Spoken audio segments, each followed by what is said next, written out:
Oke, shalom, selamat malam. Shalom. Puji Tuhan, semua luar biasa ya kabarnya malam hari ini ya. Dan malam hari ini ternyata Bible study. Oleh karena itu saya mau tanya semuanya bawa buku enggak? Bawa pen apa enggak? No, yeah, I know your generation. Kalian hanya mengandalkan ini kan? But that's okay. Progresif gitu loh, ya enggak? Ya, oke. Pada malam hari ini kita akan membahas tentang tema yang lagi viral ya, tentang progresif, Bible or culture. Nah, kalau sebetulnya teman-teman lihat arti progresif itu bagus artinya. Di arti KBBI ya, tahu kan KBBI apa? Kamus Besar Bahasa Indonesia. Definisi progresif itu adalah ke arah kemajuan, berhaluan ke arah perbaikan.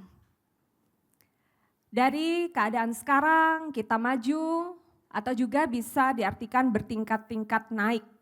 Dan secara umum kata progresif itu adalah memiliki keinginan untuk maju.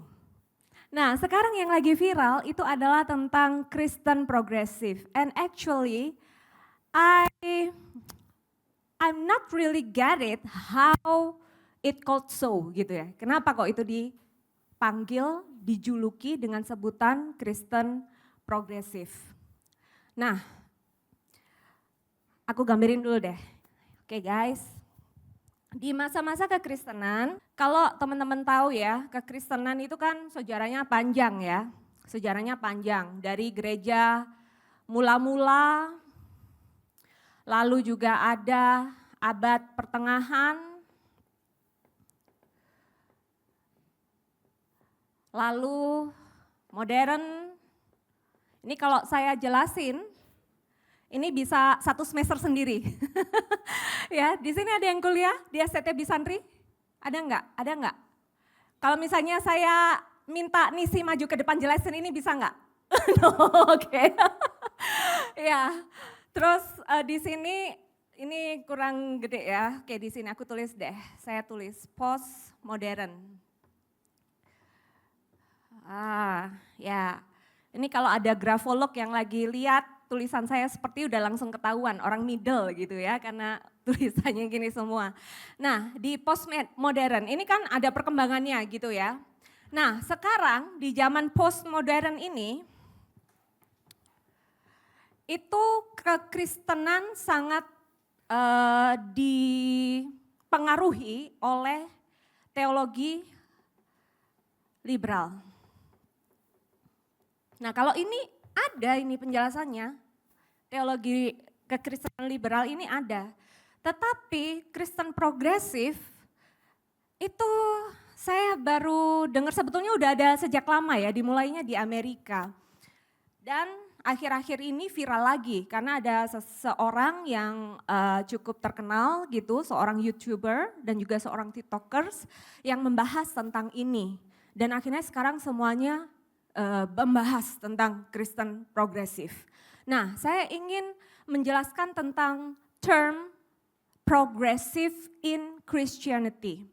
Gimana cara mengertinya? How to understand and what cannot be changed. Kalau kita bicara tentang Kristen progresif, gimana sih cara ngerti tentang kemajuan, pola pikir yang maju gitu ya di kekristenan, itu caranya adalah dengan menjadi relevan. Yang relevan apanya, yang maju apanya, yaitu keimanan kita kepada Tuhan harus progresif. Pengenalan kita terhadap Tuhan harus lebih dalam, lebih progresif lagi. Tetapi apa yang tidak bisa berubah dari situ adalah firman Tuhannya. Firman Tuhannya itu tetap sama seperti Yesus, tetap. Dari dulu, sekarang, dan selama-lamanya Tuhan Yesus tetap sama dan tidak berubah. Amin. Amin. Nah, yang progresif itu adalah bagaimana kita berakar pada firman Tuhan yang benar ini, kebenaran firman Tuhan, tetapi kita bisa memahami itu secara relevan di dalam perkembangan zaman ini, tetapi yang enggak kebablasan, teman-teman. Oke, sekarang malam hari ini, why we discuss this topic? Yang pertama, karena saya dikasihnya topik itu guys. Kalau ada topik lain ya saya bahas topik lain ya. Saya dikasihnya topik ini.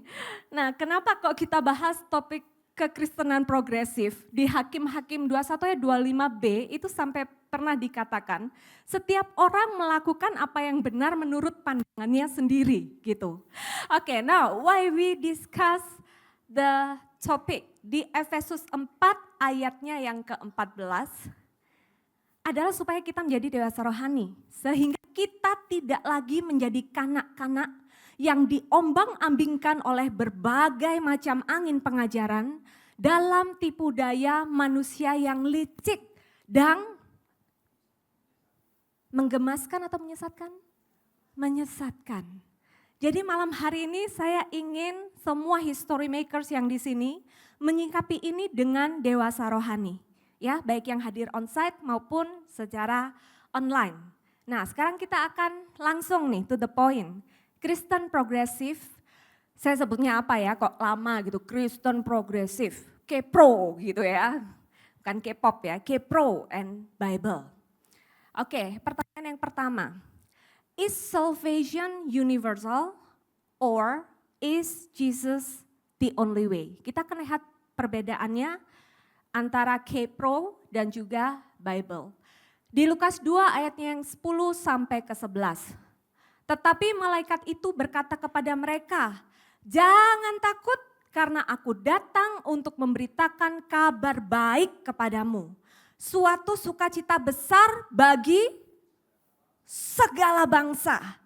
Pada hari ini telah lahir bagimu juru selamat, yaitu Kristus Tuhan di kota Daud. Ingat ya, ini kita masih bahas yang dibahas K-Pro tadi itu, bahwa keselamatan itu universal. Sekarang kita akan lihat ayat berikutnya. Di Yohanes 14 ayatnya yang ke-6. Yesus berkata kepadanya, sama-sama yuk, 1, 2, 3.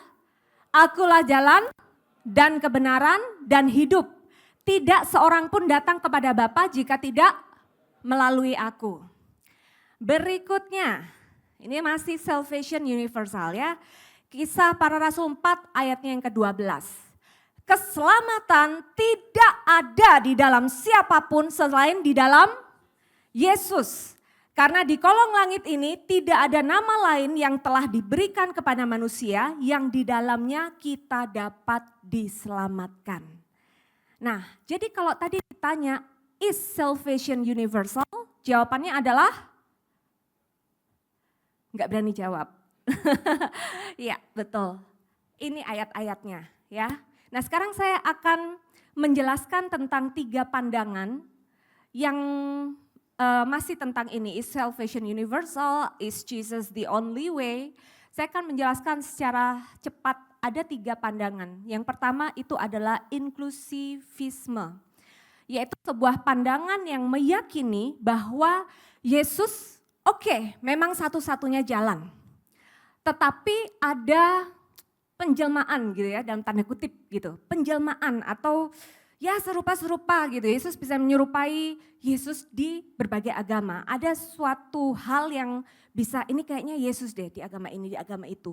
Sehingga ketika Yesus mati disalibkan, dia itu menyelamatkan seluruh alam semesta, ya, kosmos, seluruh agama termasuk ateis. Ini pandangan yang inklusivisme. Nah, pandangan yang kedua ini tentang pluralisme, ya. Yesus hanyalah salah satu jalan. Semua agama bisa menyelamatkan, yang penting taat. Yang kedua pluralisme dan yang ketiga eksklusivisme. Yesus adalah satu-satunya jalan dan Yesus adalah satu-satunya juru selamat. Nah, dari 3 ayat yang tentang salvation universal tadi dan tentang apakah Yesus adalah satu-satunya jalan, tentang 3 pandangan itu di Yohanes 14 ayat 6, Yesus berkata kepadanya, akulah jalan kebenaran hidup, tidak seorang pun datang kepada Bapa jika tidak melalui aku.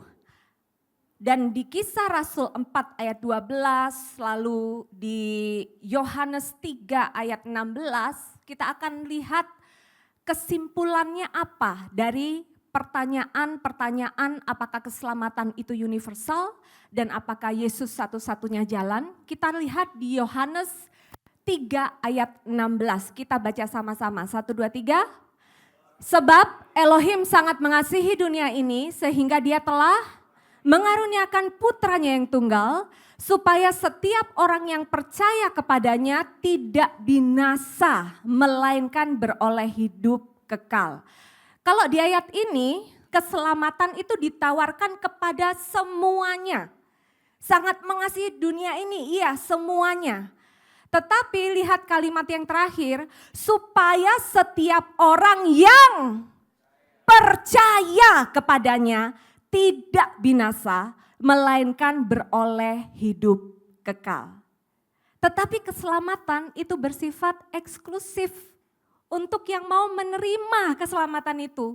Untuk yang mau percaya kepada Yesus sebagai satu-satunya Tuhan dan Juru Selamat. Maka dialah yang memperoleh keselamatan, dialah yang memperoleh hidup kekal dan dia tidak binasa. Sampai sini yang mengerti katakan amin.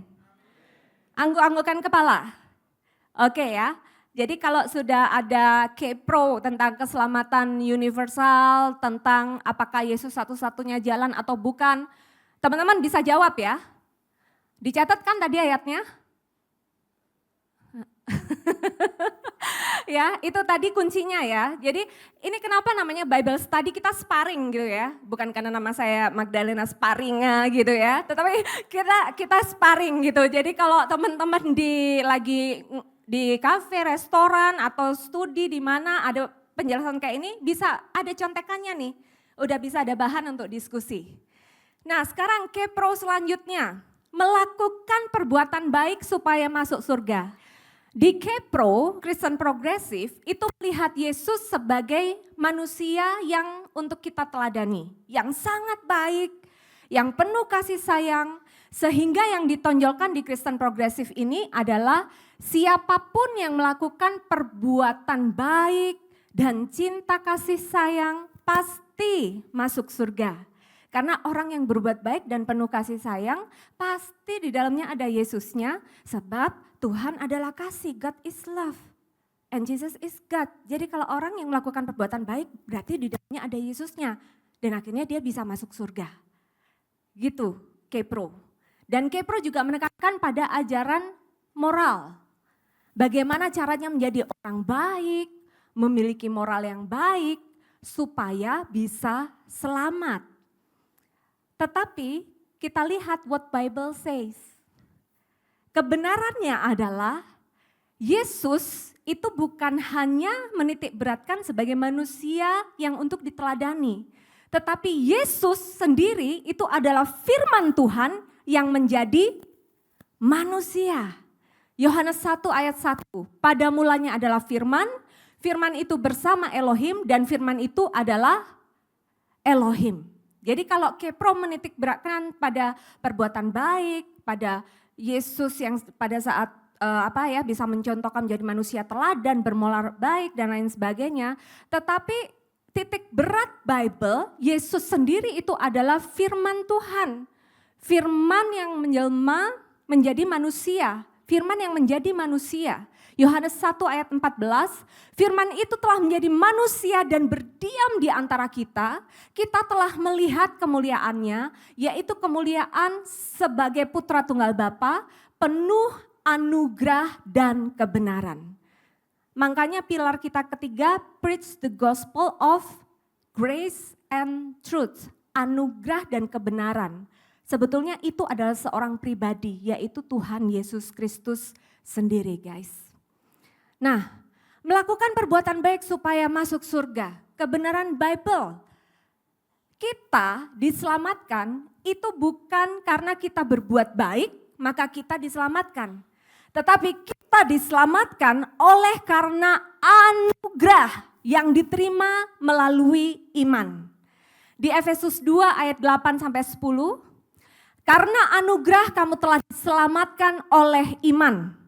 Itu bukan karena usahamu, tetapi pemberian dari Elohim. Itu bukan karena perbuatan-perbuatan, sehingga tidak seorang pun dapat memegahkan diri. Sebab kita adalah buatan Elohim yang telah diciptakan dalam Kristus Yesus untuk melakukan perbuatan baik yang telah dipersiapkan Elohim sebelumnya agar kita hidup di dalamnya. Jadi bukan karena kita melakukan perbuatan baik supaya kita selamat, tidak. Tetapi kita diselamatkan oleh karena anugerah yang kita terima melalui iman. Dan karena kita sudah diselamatkan, maka kita berbuat baik sebagai bukti dari iman kita. Bukti dari pertobatan kita. Pertobatan dalam hati kita dilihat Tuhan. Tetapi buah pertobatan kita harus bisa dilihat sama kita. Yang mengerti katakan amin. Ya, jadi perbuatan baik itu adalah buah dan bukti nyata dari orang yang sudah diselamatkan dan dibenarkan oleh karena anugerah. Titus 3 ayat 4-7. Tetapi ketika Elohim juru selamat kita menunjukkan kebaikan dan kasih-Nya kepada manusia, bukan atas dasar perbuatan-perbuatan baik yang kita lakukan, melainkan karena kemurahan-Nya. Dia telah menyelamatkan kita dengan membersihkan kita sehingga kita dilahirkan kembali dan hidup baru oleh Roh Kudus yang telah dilimpahkannya kepada kita melalui Yesus Kristus, Juru Selamat kita, supaya kita yang telah dibenarkan karena anugerahnya dijadikan pewaris sesuai dengan pengharapan hidup yang kekal. Jadi kalau misalnya ditanya, orang berbuat baik supaya masuk surga, kalian jawab apa guys? No, wait. We sit down, we have coffee and let's talk. Ya, catat itu tadi ayat-ayatnya. Oke, nah kebenaran Bible lainnya tentang melakukan perbuatan baik supaya masuk surga. Ini agak susah. Ya, kebenaran Bible itu sebetulnya kalau kita ini manusia pakai standarnya Tuhan guys, nggak nyampe.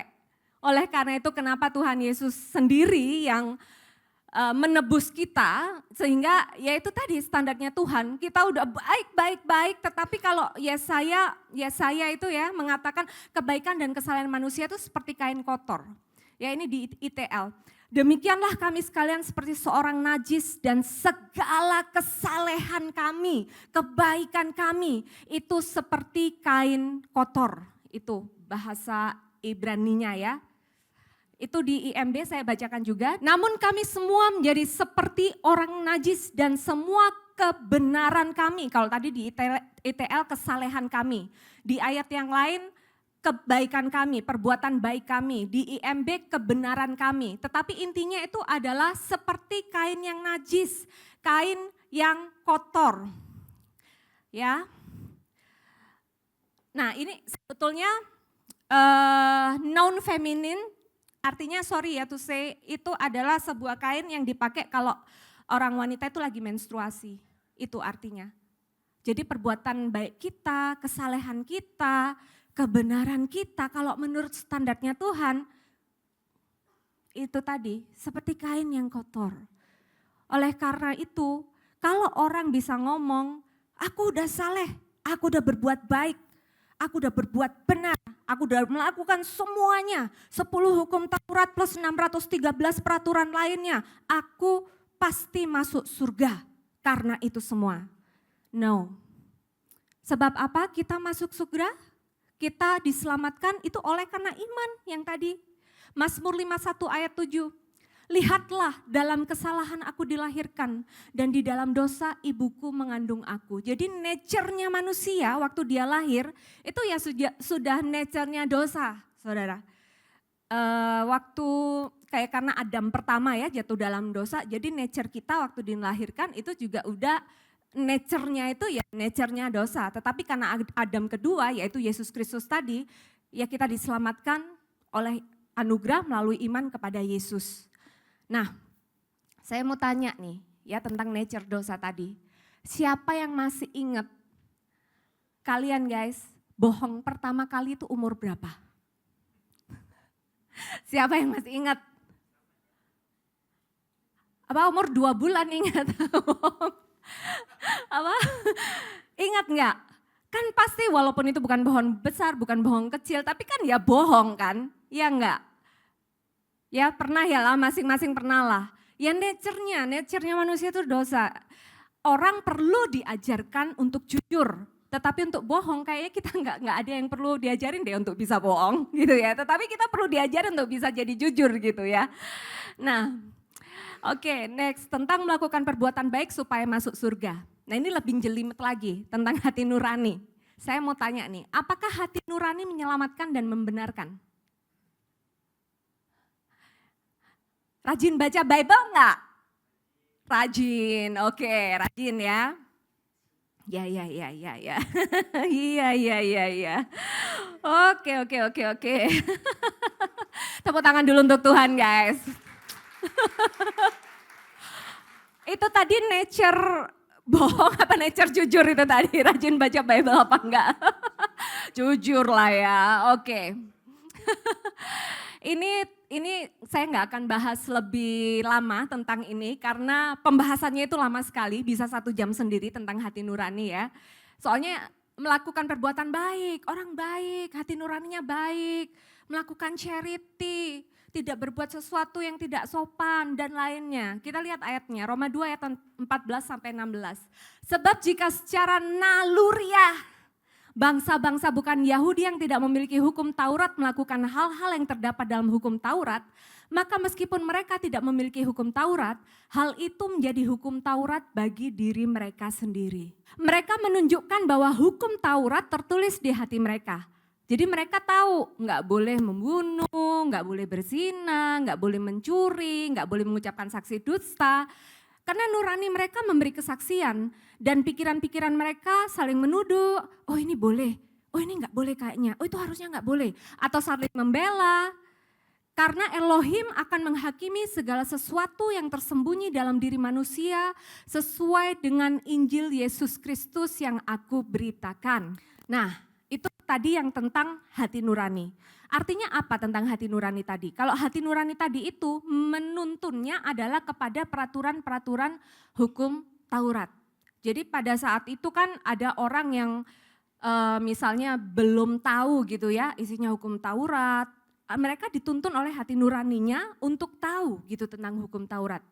Tetapi ketika Kristus datang, ketika Kristus menawarkan keselamatan di Galatia 3 ayat 11, sekarang sudah jelas bahwa tidak seorang pun dibenarkan di hadapan Elohim karena melakukan hukum Taurat. Sebab orang benar akan hidup oleh iman kepada Yesus Kristus. Ya saya nggak akan membahas tentang hati nurani lebih dalam lagi karena itu panjang sekali penjelasannya. Kalian juga nggak usah pusing tentang hal itu. Tapi hafalin aja itu tadi ayat yang Galatia 3 ayat 11 tadi ya. Bahwa kita dibenarkan oleh karena iman kepada Yesus Kristus. Jadi kesimpulan dari semuanya tentang K-Pro yang mengatakan melakukan perbuatan baik supaya masuk surga adalah hati nurani mengarahkan kita kepada hukum Taurat, tetapi hati nurani tidak menyelamatkan dan tidak membenarkan seorang pun di hadapan Tuhan ketika Kristus sudah datang, ketika Kristus sudah hadir melakukan keselamatan. Jadi keselamatan itu hanya oleh iman kepada Yesus Kristus saja. Perbuatan baik itu tadi buktinya kalau kita sudah diselamatkan. Oke, masih bisa lanjut? Kuat? Kuat. Yang online? Oke ya, nanti kalau ada yang belum jelas di akhir sesi ini saya akan kasih bonus dan bisa dipelajari sendiri. Nah, pertanyaan berikutnya di K-Pro yang mengatakan Bible sendiri itu sering salah dan kontradiktif. Pernah dengar nggak K-Pro mengatakan hal ini? Ya, pernah ya. Oke, kita lihat. Padahal sifat Bible guys itu adalah inerrant. Inerrant itu adjektif ya. Artinya juga inerrant ini incapable of being wrong. Nggak bisa salah, nggak pernah salah, nggak boleh salah. Kalau kamus Merriam-Webster mengatakan free from error, especially in relation to the Bible. Jadi Bible itu adalah guidance kita yang paling benar. Kenapa kok paling benar? Nggak bisa salah, nggak bisa error. Karena ini Yohanes 17 ayat 17, kuduskanlah mereka dalam kebenaranmu. firman-Mu adalah kebenaran. Isi Bible itu adalah firman Tuhan dan firman Tuhan adalah kebenaran. Kalau dikatakan firman Tuhan adalah kebenaran, siapa yang berani nyalahin? Siapa yang berani ngomong Bible itu kontradiktif satu dengan lainnya? Siapa yang berani ngomong Bible itu bisa salah? Loh, isinya firman Tuhan dan firman Tuhan itu adalah kebenaran. 2 Timotius 3 ayat 16 dikatakan, dan semua firman yang diilhamkan Elohim. Jadi Bible itu ya Elohim sendiri, sang kebenaran yang mengilhami untuk Bible itu ada.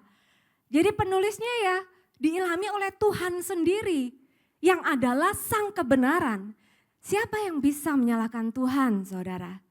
Jadi kalau ditanya Bible sendiri kontradiktif, Bible sendiri banyak salahnya, itu tadi 2 ayat teman-teman pegang ya. Dikasih penjelasan yang baik, kesimpulannya Bible tidak mungkin salah karena Bible diilhamkan oleh Tuhan yang benar. Amin. Berikutnya, ini tentang various heavens do exist and hell is not real. Kepro mengatakan ini, ya banyak surga, ada surganya masing-masing dan gak ada neraka. Pernah dengar gak tentang ini? Ya, pernah ke sana enggak? Ya, enggak lah, saya juga belum pernah ya. Belum ya. Oke. Nah, Kristen progresif percaya orang baik akan masuk surganya masing-masing. Karena Tuhan itu kasih. Enggak mungkin Tuhan menciptakan neraka. Semuanya pasti diselamatkan karena Tuhan itu kasih. Tetapi kita coba lihat Filipi 2 ayat 9-11. Karena itulah Elohim sangat meninggikan dia dan memberikan kepadanya nama di atas segala nama. Supaya dalam nama Yesus bertekuk lutut segala yang di surga, di bumi, dan di bawah bumi. Jadi penguasa surga yang sebenarnya itu adalah Tuhan Yesus Kristus sendiri. And He is the only way, satu-satunya jalan menuju Bapa. Dan setiap lidah mengaku bahwa Yesus Kristus adalah Tuhan bagi kemuliaan Elohim Bapa. About hell, tentang neraka, di Wahyu 21 ayatnya yang ke-8. Namun orang-orang penakut, orang-orang yang tidak percaya, orang-orang keji, para pembunuh, para pezina, penyihir, penyembah berhala, dan semua pendusta, mereka mendapat bagian dalam lautan yang menyala oleh api dan belerang. Itulah kematian kedua.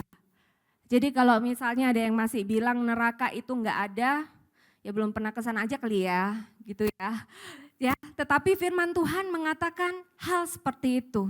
Yesus Kristus adalah Tuhan. Yesus Kristus adalah penguasa surga, bumi dan di bawah bumi. Dan Tuhan itu adil, Tuhan itu kudus dan membenci dosa. Tuhan memang mengasihi kita semua, tetapi Tuhan sangat membenci dosa, enggak suka sama dosa. At the very end, bagi orang-orang yang tidak percaya dan tidak bertobat, ya mereka akan dicampakkan ke neraka. Tetapi masih ada waktu untuk kita menerima anugerah dari Tuhan, menerima keselamatan yang dari Tuhan. Amin. Semua di sini adalah orang-orang yang diselamatkan. Percaya, katakan amin. Kita beri kemuliaan untuk Tuhan kita. Lanjut, masih bisa? Bisa ya. Bisa nggak bisa ya, harus stay sampai saya selesai. Oke, sekarang kita lanjut toleransi dan keberagaman. Ini juga dibahas nih di Kepro. Kepro itu memberikan sebuah safe space gitu ya, zona aman tanpa batas dalam menerima keberagaman manusia. Mungkin termasuk orientasi seksual yang saat-saat ini semakin dinormalisasi di modern culture. Namun sebetulnya gimana sih menurut Bible itu sendiri? 1 Korintus 6 ayat 9-11. Tidak tahukah kamu bahwa orang-orang yang tidak benar tidak akan mewarisi kerajaan Elohim?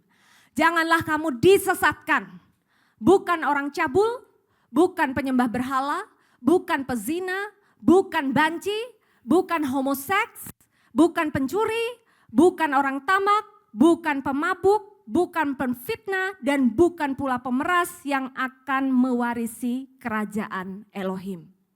Tapi gimana Pastor kalau di sekitarku ada temanku yang seperti itu dan lainnya. Terima mereka, tetap nggak apa-apa. Terima mereka, rangkul mereka, tetapi acceptance is not the same with approval.